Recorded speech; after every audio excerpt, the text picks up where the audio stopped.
జయ కృష్ణ ముకుంద మురారి, జయ కృష్ణ ముకుంద మురారి.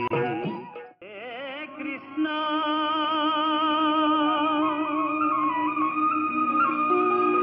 ముకుంద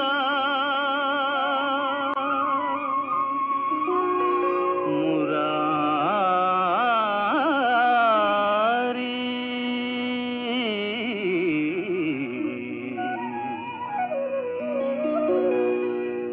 జయ కృష్ణ ముకుంద మురారి, జయ గోవింద బృంద విహారీ, కృష్ణ ముకుంద మురారి.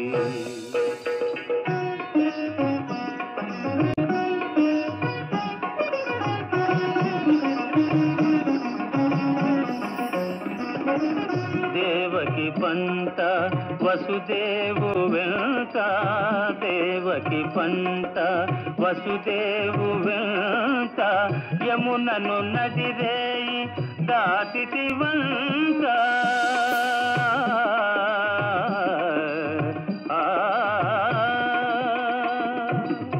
వెలసితి వంట నందుని జింత, వెలసితి వంట నందుని జింత, రేపల్లి ఇల్లాయేనంత, కృష్ణ ముకుంద మురారి, జయ గోవింద బృంద విహారీ, కృష్ణ ముకుంద మురారి. ఈ సృష్టి యావత్తుకి మూలమైనవాడు, అలాంటి వాణ్ణి బంధించే శక్తి ఏముడికి ఉండదు. ఆ నందనందనుణ్ణి యశోదమాత తన కొంగుకి ముడివేసుకుందంటే ఈ యుగంలో ఇది అన్నిటికంటే అద్భుత దృశ్యం ప్రభు. నారాయణ నారాయణ. బంధింపబడి ఉండటం ఈ సృష్టిలో ఏ జీవికి ఇష్టం ఉండదు ప్రభు. కాని కృష్ణుడు మాత్రం బంధింపబడి ఉండడాన్నే ఇష్టపడుతున్నట్టున్నాడు ప్రభు. దేవర్షి, ఇది సామాన్యమైన బంధం కాదు, ఇది తల్లి కొంగుతో వేసిన బంధం. మమతానురాగాల బంధంలో బంధించబడాలని దేవుడు సైతం తపిస్తూ ఉంటాడు. నేను దీనికోసమే ఎదురుచూస్తూ ఉంటాను. సృష్టిలోని ఈ పవిత్ర బంధం పొందటానికే నేను సదా అవతరిస్తూ ఉంటాను. నారాయణ నారాయణ. దేవర్షి, ఈ సృష్టిలో మాతృప్రేమ అనేది అతి గొప్ప బంధం. ఆ బంధంలో అచంచలమైన ఆనందం ఉంది. అందువల్లే ఈ లోకంలో ప్రేమానురాగాలతో ఎవరినైనా బంధించవచ్చు. ఈశ్వరుని సైతం.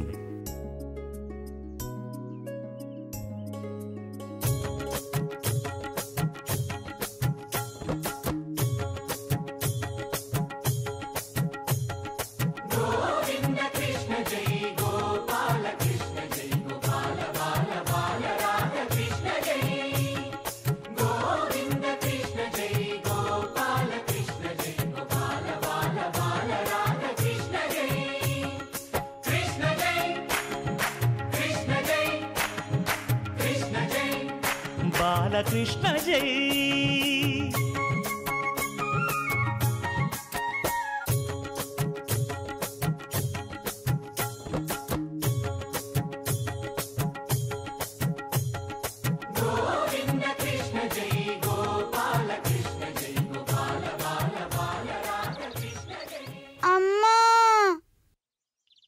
కన్నయ్య, నేను ప్రతిదినం నీ మాట వింటూనే ఉన్నాను. కానీ ఇవాళ మాత్రం నేను నువ్వెన్ని చెప్పినా సరే వినిపించుకోను, అస్సలు వినిపించుకోను. అమ్మా అమ్మా అమ్మా. వద్దు కన్నయ్య, నువ్వు నాకేం చెప్పక్కర్లేదు. అమ్మా అమ్మా.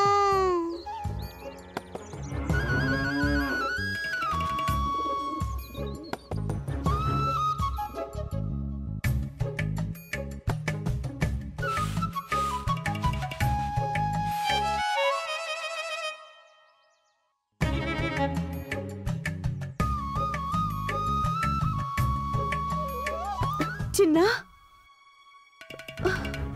చిన్నా చిన్నా,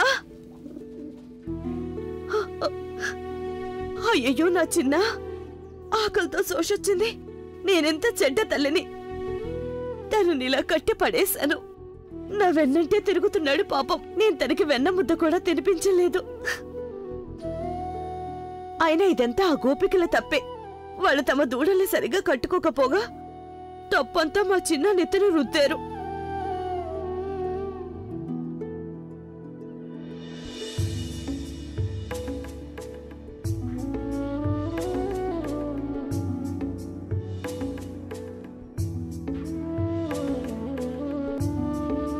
ఇక నుంచి నేను ఆ గోపికలు ఏం చెప్పినా సరే వినను.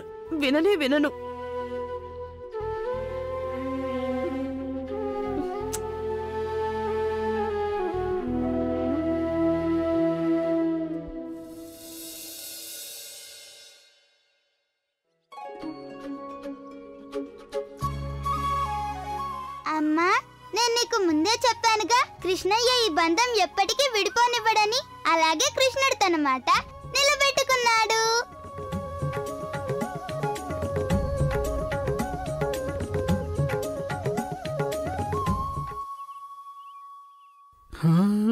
హస్తి, ఇప్పుడు మీ చెల్లెలి మొహం చూస్తే నీ మనస్సు ఆనందంతో గద్గదమైపోతోంది కదూ. ఇంతవరకు భక్తులే తమ పరమాత్ముణ్ణి అలంకరిస్తూ వచ్చారు. కానీ ఇప్పుడు స్వయంగా పరమాత్ముడే తన అందమైన చేతులతో తన భక్తురాలిని అలంకరించడం జరిగింది. ఒక్కసారి నీ చెల్లెలి అదృష్టం ఎంత గొప్పదో చూడు. ఎంత అందంగా ఉందో తను చూసి చెప్పు. భగవంతుడు స్వయంగా అలంకరించాడు తనని.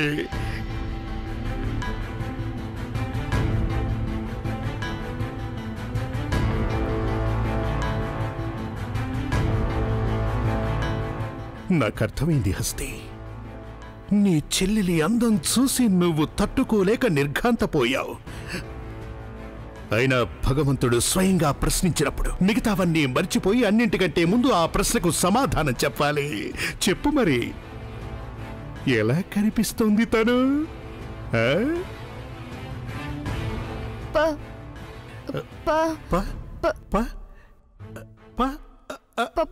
పూతనా!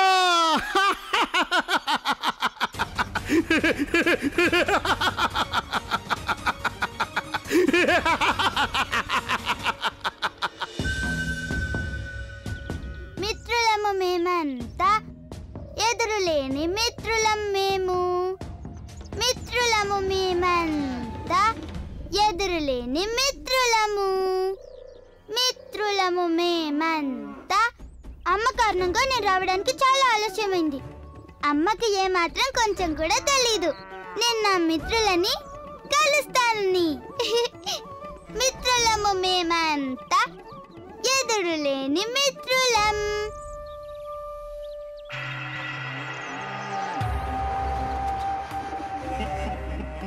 ఈ కృష్ణుడు చేసేదంటూ ఏమీ ఉండదు, కానీ నాకొక పీడలా తయారయ్యాడు.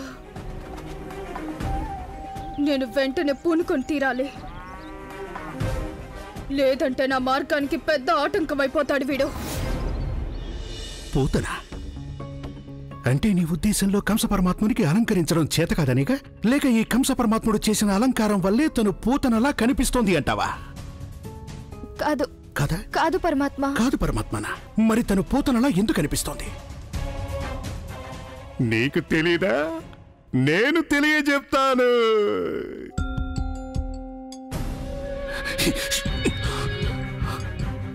ఎందుకంటే తనకు నా మీద ప్రేమనేది లేదు.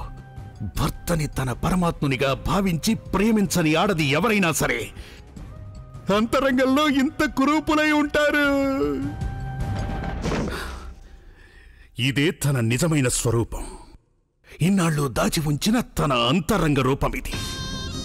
ఇప్పుడది భగవంతుడు స్వయంగా అలంకరిస్తే బయటపడిపోయింది.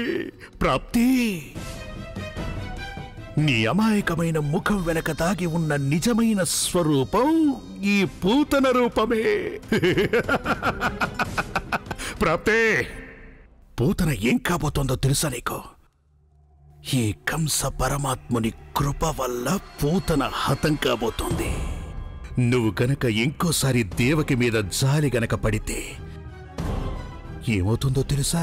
నీ ఈ పూతన రూపానికి ఆ పూతన గతే పడుతుంది. దేవకి నాకు చెల్లెలవుతుంది. తన గురించి ఆలోచించే హక్కు కేవలం నాకే ఉంది. తనని విముక్తురాల్ని చేస్తానో లేక చంపేస్తానో నా ఇష్టం.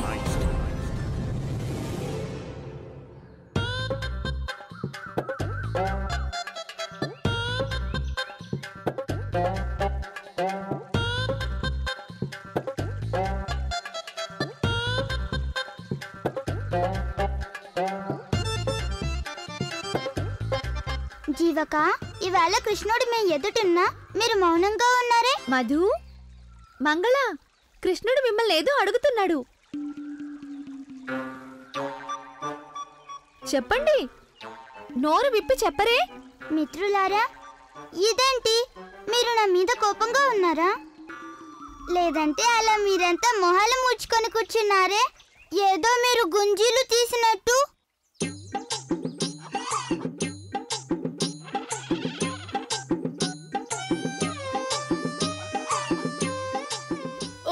భగవంతుడా, కాళ్ళు లాగేస్తున్నాయి. ఇక మా వల్ల కాదు. రెండు కర్రలతో మమ్మల్ని చిత్తకొట్టేశారు కృష్ణ. ఎందుకు?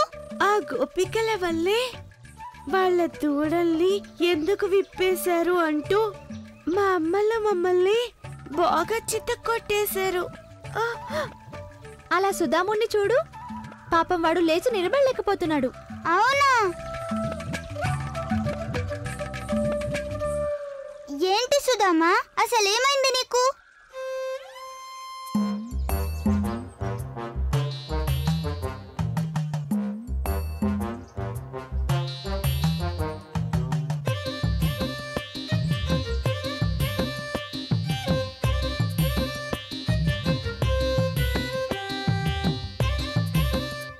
మా నాన్న అదే పనిగా రైలు గడ్డెత్తి బండిలో పెట్టమన్నాడు. మొత్తం 100 సార్లు పెట్టాల్సి వచ్చింది కృష్ణ. దాంతో ఇక లేచే ఓపిక కూడా పోయింది. ఇక నా సంగతి ఏం చెప్పమంటావు?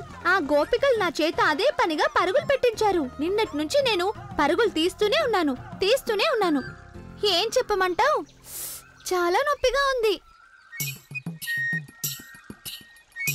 కృష్ణ, నువ్వు గనక దూడల్ని విప్పమని మాకు చెప్పకుండా ఉండుంటే మాకు ఇలాంటి గతి పట్టి ఉండేదే కాదు. సుధామా, ఇందులో కృష్ణయ్య తప్పేముంది? తను మాత్రం అనుకున్నాడా ఆ గోపికల వల్ల మనకి ఇలాంటి గతి పడుతుందని? తనకేం తెలుసు? అంతేగా మరి, నేనేమో ఆకలితో ఉన్న దూడలకి కడుపు నింపాలని అనుకున్నాను. నాకు మాత్రం ఏం తెలుసు నా బదులు మీరంతా దెబ్బలు తింటారని. నా వల్ల నా మిత్రులకి బాధ కలిగింది కదూ? లేదు కృష్ణ, మాకేం బాధగా లేదు. కృష్ణయ్య, మా కారణంగానే దూడలు కడుపు నిండా పాలు తాగినందుకు మాకు సంతోషంగా ఉంది. చూడు మిత్రమా, ఆ దూడలకి ఏదో ఒక్కరోజు మాత్రమే కడుపు నిండింది, కానీ మిగతా అన్ని రోజులు అవి ఆకలితోనే ఉండాలి. ఎందుకు? ఎందుకంటే మనం దూడల కట్లు ఇంకా విప్పలేం కదా. అప్పుడు మన అమ్మలు బాధపడతారు, ఆ గోపికలకు కోపం వస్తుంది. కృష్ణయ్య, దూడలు పస్తులతో ఉండకూడదని మన వల్ల వీలైనంత చేశాం. ఇంతకంటే మనం ఏం చేయగలం కృష్ణ? మనం చిన్నపిల్లలం కదా. సుధామా, మనం చిన్నపిల్లలం, అందువల్ల ఏమైనా చేయొచ్చు.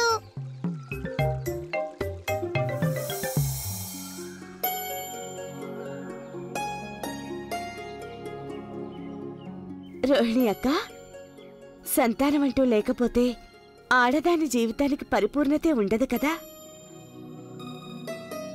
నా జీవితంలో నాకున్న సంతోషానికి, నాకున్న ఆనందానికి, అన్ని సంతోషాలకి కేవలం మా చిన్నయ్యే కారణం.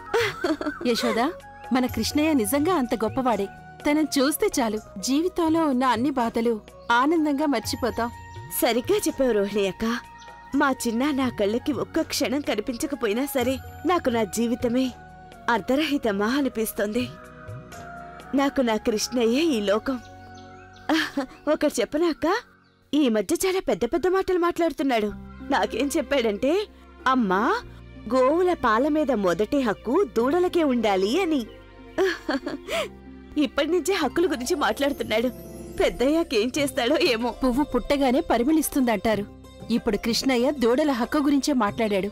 తర్వాత గొల్లవాళ్ల హక్కుల కోసం పోరాడతాడు. నాకు ఇప్పుడొక పథకం తడుతుంది.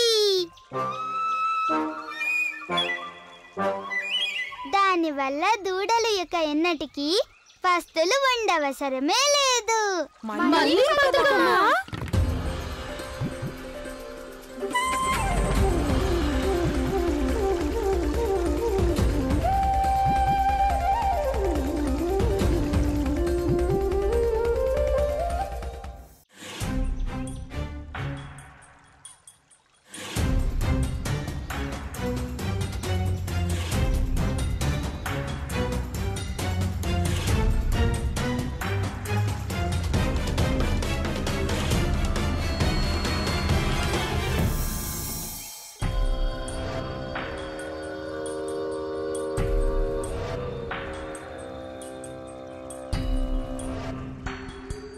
ఈ కృష్ణుడు ఆ బాలులందరికీ ఏం కథలు చెప్తున్నాడో ఏమో.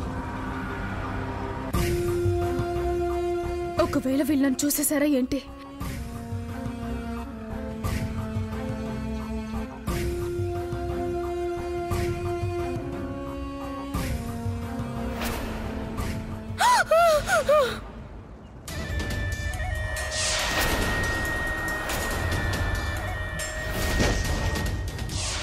నిన్నెక్కడికి వెళ్ళినా కూడా ఎంత బురద నా పక్కన ఎందుకుంటుంది? కృష్ణ, ఈ కొత్త పథకం వల్ల దూడలకి పాలు దొరుకుతాయో లేదో తెలియదు గాని అడవిలో ఉన్న రాక్షసులు తప్పకుండా మనల్ని మింగేస్తారు.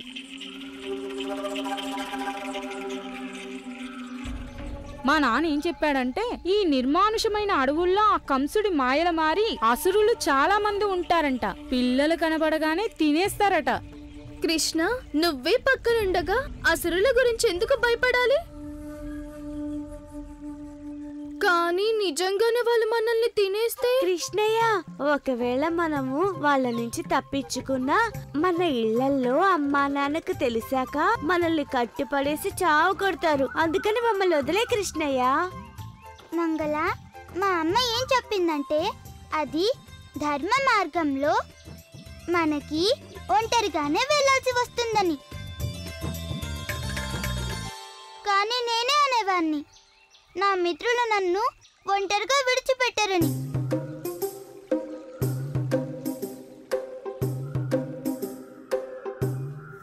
ఈ కృష్ణుడి మాట మీద కృష్ణుడి మిత్రులకి నమ్మకం లేదంటే పోనివ్వండి.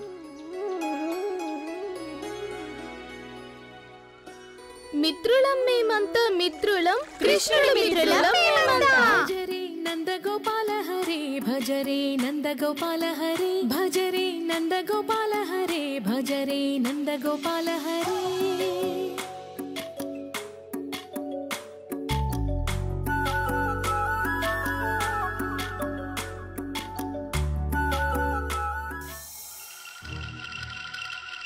కృష్ణ, మేమంతా దూడల తల్లుల వల్ల ఎంతో వెన్ను తిన్నవాళ్ళం.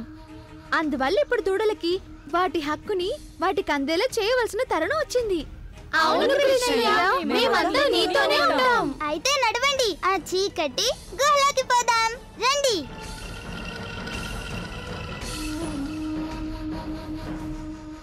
కంస పరమాత్మ, ఇదంతా మీలీలే కదా? నా మార్గానికి ఆటంకంలా తయారైన బాలుడే ఇప్పుడు నాకు సహాయంగా చేయబోతున్నాడు. చూడు కృష్ణ, నువ్వేసిన ఈ పథకం ఈ చిన్నారులంతా మరణించడానికి దారి తీస్తుంది. మీలో ఏ ఒక్కరు కూడా ప్రాణాలతో మిగలరు.